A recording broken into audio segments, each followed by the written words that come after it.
to hold her in place. Come on, she whispered frantically, turning the key again. The engine ran to life, and without a second thought, Sara slammed her foot on the gas, peeling out of the driveway. She didn't dare look back, didn't want to see if Paul was still standing there, or worse, if the house had swallowed him whole. Her heart pounded. I see you, my heart beats, a lady of all men's dreams. Sara was exhausted when she arrived at the house. The sky was pitch black, and she's been driving for hours. The house looked just like as she remembered from the online pictures. A small white two-story house on an empty street. There wasn't another house in sight, and the silence outside made her skin crawl. Sara parked her car, grabbed her bags and walked up to the front house. She found the key under the mat, just like the host had said. The door opened with a loud, eerie creak. Inside, the air smelled musty, like something had been locked away for a long time. The living room was simple, just a couch, a coffee table, and an old TV. Everything looked fine, but something felt off. Sara couldn't shake the uneasy feeling crawling up her spine. She switched on the light, but they flickered for a moment before staying on. It's nothing, she told herself, trying to push the feeling away. She locked the door behind her and went to explore the rest of the house. The kitchen was small and clean, and there was a note from the landlord on the fridge that said, "Welcome, make yourself at home."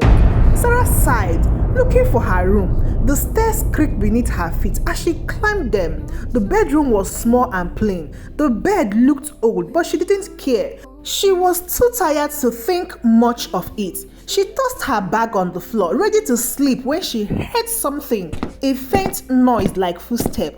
She froze and listened, but it stopped just as quickly as it had started.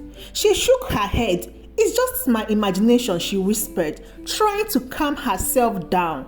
Sara got into bed, pulling the blankets over herself, but before she could drift off to sleep, there was a soft knock on her bedroom door. Startled, Sara sat up. She thought she was alone in the house. She cautiously got out of bed and opened the door. A man stood there, holding a key, looking just as surprised to see her as she was to see him. "I didn't know anyone else was here," the man said, his voice calm but slightly off. "I'm Paul. I booked this place too." Sara blinked, confused. "What? I thought I was the only guest here." Paul shrugged. "Same here. I booked it for the week. Maybe there's been a mistake." Sara's instinct screamed that something was wrong, but she didn't know how to ask him to leave. "Okay," she said reluctantly. "I guess we'll both stay here tonight and figure it out in the morning." Paul nodded, his smile never reaching his eyes. "Good night," he said, before heading down the hall to the room. Sara shut the door and sat on the bed, her heart pounding in her chest.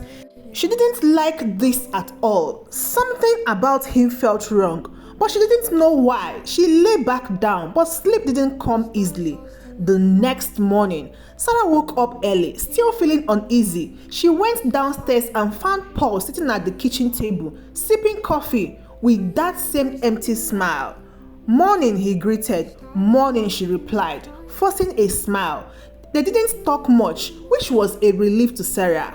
After breakfast, Paul left the house, saying he had errands to run in town. Sara was glad to be alone. She decided to look around the house more closely, trying to find out what was bothering her. As she walked through the hallway, she noticed a door she hadn't seen the night before. It was small and odd-looking, different from the other doors in the house. She tried to turn the handle, but it was locked.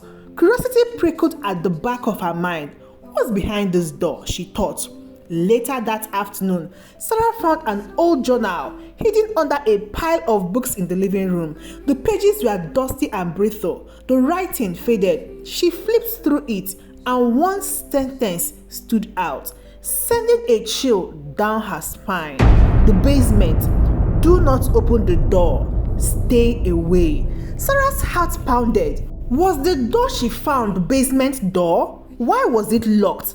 That night, strange things began to happen. As Sara lay in bed, she heard the soft creak of footsteps outside her door. She opened it, but no one was there. She tried to go back to sleep, but the noises continued. Whispers, too faint to make out, filled the hallway. The next morning, Sara confronted Paul. "Did you hear anything last night?" she asked. Paul's expression changed. His smile faded. "Yes," he said quietly. "I've heard the noises, but it's nothing. This house is just old." Sara didn't believe him. He was scared too. She could see it in his eyes. Sara couldn't stop thinking about the locked door. She needed to know what was behind it. When Paul left again that afternoon, she searched the house for the key. After hours of searching, Sara remembered the journal. Maybe it held a clue. She flipped through the pages until she found what she was looking for. The key is in the fireplace. Sara ran to the fireplace and searched through the ashes. There, hidden under a layer of soot, was a small key. Her hands shook as she grabbed it and hurried to the locked door. The key fit perfectly. The door opened with a long, eerie creak, revealing a set of stairs leading down into the dark basement. Cold air rushed up from below, chilling Sara to the bone. Her flashlight barely cut through the darkness as she descended into the basement. The walls were lined with old broken furniture and boxes covered in dust. But what made Sara stop in her track were the photos pinned to the wall. They were black and white pictures of people who had stayed in the house. Their faces looked familiar. Some were the same faces from the pictures upstairs, but in the photos, they were terrified. Sara's heart pounded in her chest. She turned, and that was when she saw it. A small room at the end of the basement. Inside was a bed, and on the bed were chains. "What is this place?" Sara whispered to herself, her breath quickening. Suddenly, she heard a creak from behind. She spun around, her flashlight illuminating Paul standing at the top of the stairs. "What are you doing down here?" he asked, his voice cold. Sara felt her stomach drop. She knew now that something was very, very wrong. I found the key," Sara stammered. "What's going on here?" Paul's expression darkened as he descended the stairs. "You shouldn't have opened that door," he said softly. "No one ever comes back from that basement." Sara backed away, her flashlight shaking in her hand. "What are you talking about? What's happening in this house?" Paul sighed, his eyes filled with regret. "This house, it fits on people. Once you enter the basement, you become part of it." Sara's heart raced. "I'm leaving," she said, her voice trembling, but Paul shook his head. "The house won't let you go." Before Sara could respond, the door at the top of the stairs slammed shut, trapping them both inside. The lights flickered and the whispers grew louder. Sara ran to the door, pounding on it with both fists. "Let me out," she screamed, but the door wouldn't budge. "The house chooses who stay," Paul said quietly. "It's been doing this for years." Sara turned to him, tears streaming down her face. "You knew? You knew and didn't warn me." Paul looked down, guilt written all over his face. "I didn't have a choice. Once the house calls you, you can never leave." Sara's panic turned into pure terror. She ran back down the stairs, searching for another way out, but there was no escape. The basement seemed to close in around her, the walls pressing in, the whispers growing louder, almost unbearable. She sprinted into the small room at the end of the basement, her eyes scanning desperately for something, anything that could help her escape, but all she found were the chains. The door creaked behind her, and Sara turned, her body frozen in fear. Paul stood in the doorway, his face emotionless. "You can't fight it," he said softly. "The house always wins." Just as Sara felt all hope slipping away, something inside her snapped. She couldn't give up. She wouldn't let this house trap her here. Sara grabbed one of the chains from the bed and swung it at Paul. He stepped back, startled, giving her the opening she needed to run. She dashed past him up the stairs and towards the door, but it still wouldn't open. The whispers were deafening her, wrapping around her like a suffocating fog. Sara screamed, throwing her entire weight against the door. "I won't stay here," she cried. Suddenly, the whisper stopped and the door burst open, flinging her into the hallway. Sara didn't stop. She ran out of the house into the cold night, her heart pounding in her chest.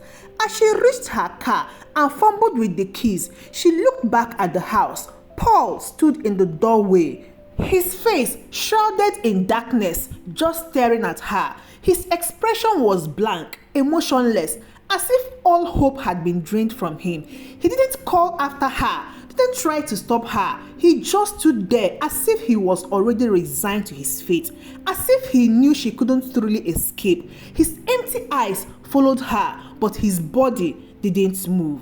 Sarah's fingers trembled as she fumbled with the car key. Her breath ragged. She finally managed to unlock the car door and threw herself into the driver's seat. Her hand shook as she tried to start the car, the engine sputtering as if the house itself was trying to hold her in place.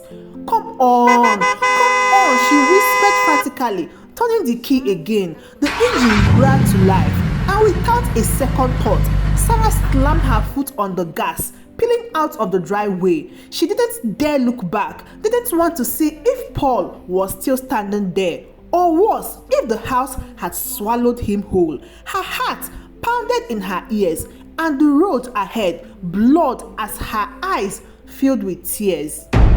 For miles, she drove in silence, too terrified to stop. The dark street road stretching on endlessly before her. It wasn't until she saw the distant lights of a gas station that she pulled over, her body shaking from the adrenaline still coursing through her veins. She parked the car and sat there for a long time, her hands gripping the steering wheel so hard her knuckles turned white. She tried to process what had just happened, the whispers, the basement, the chains. What had that place been? Why had Paul acted like he was part of it? She couldn't make sense of any of it.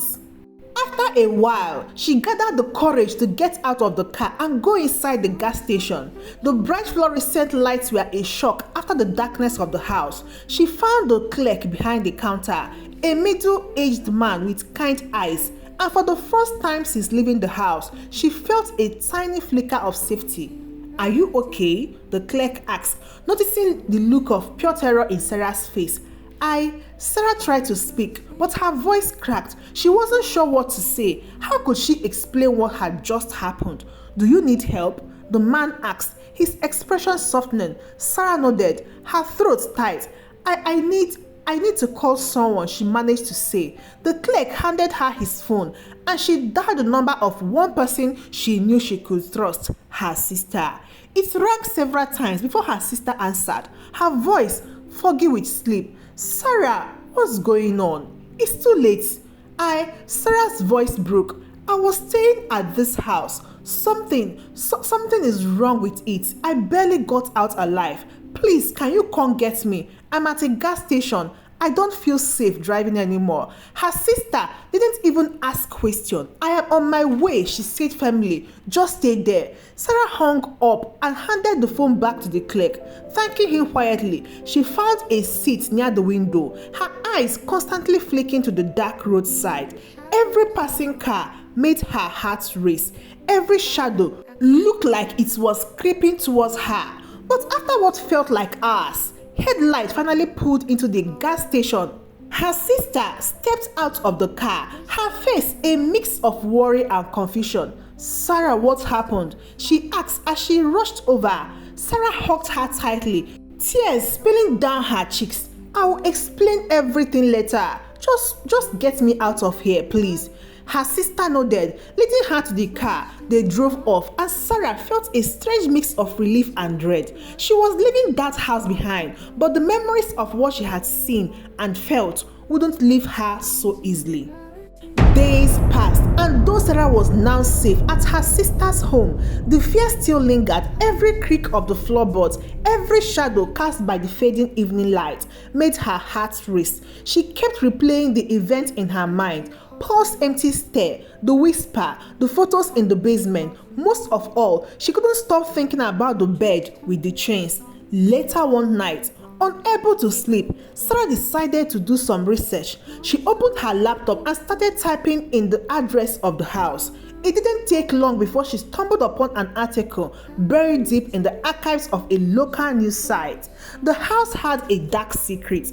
According to the article, it had once belonged to a man named Elias, a reclusive figure who had been suspected of kidnapping several people in the area, but none of the victims had ever been found. The authorities had searched the house multiple times, but there was never any evidence to link Elias to the disappearances. The article ended by saying that Elias had mysteriously vanished one day, leaving the house abandoned for years until it was recently put back on the market.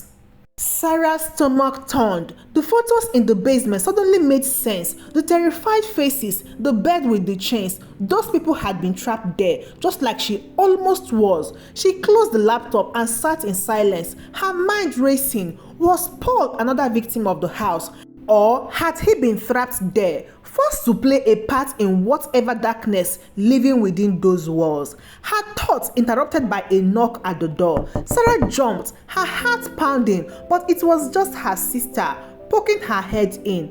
"Are you okay?" her sister asked.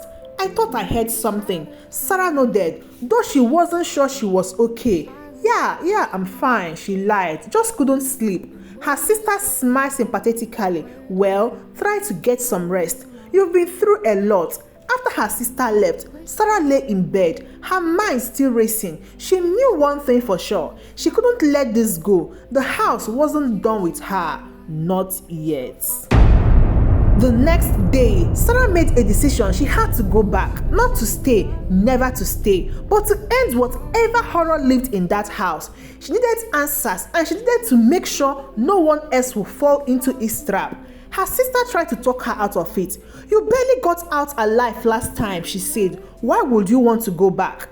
"Because," Sarah replied, "if I don't stop it, someone else will end up like Paul, or worse." Reluctantly, her sister agreed to drive her back, but only under the condition that they wouldn't stay long. They would get in, figure out what was going on, and get out. When they arrived at the house, the air felt colder, heavier. Sarah's sister stayed in the car, her eyes glued to the door. "Be careful," she warned. Sarah nodded and stepped out, her heart pounding as she approached the house. The door creaked open as if it had been waiting for her. Inside, the house was eerily quiet. The living room was exactly as she had left it, but now it felt even more oppressive. Sarah took a deep breath and made her way to the basement door. The key was still in her pocket, cold and heavy. As she unlocked the door and descended the stairs, the whispers returned. They were louder now, more insistent. The basement looked the same way, dusty, dark, filled with the haunting photos of past victims. But this time, Sarah wasn't afraid. She approached the small room at the back of the basement, the one with chains. As she stepped inside, she felt the presence of the house closing in around her, suffocating her with its cold grip. The whispers were deafening, now swirling around her, filling her head with fear and dread. But Sarah wasn't going to give in, not this time. She took out a can of gasoline she had brought with her and started pouring it around the house. The whisper grew louder, more frantic, but she ignored them. When the room was drenched, she stepped back, her hands trembling as she pulled out a lighter. "I'm not staying here," she whispered, her voice trembling but determined. "No one else is going to fall into this trap." With that, she lit the match and tossed it into the gasoline. Flames throughout to life, consuming the room in seconds. Sarah backed away, running up the stairs as the fire spread through the basement. She burst through the front door, sprinting towards the car. Her sister was waiting, eyes wide with fear.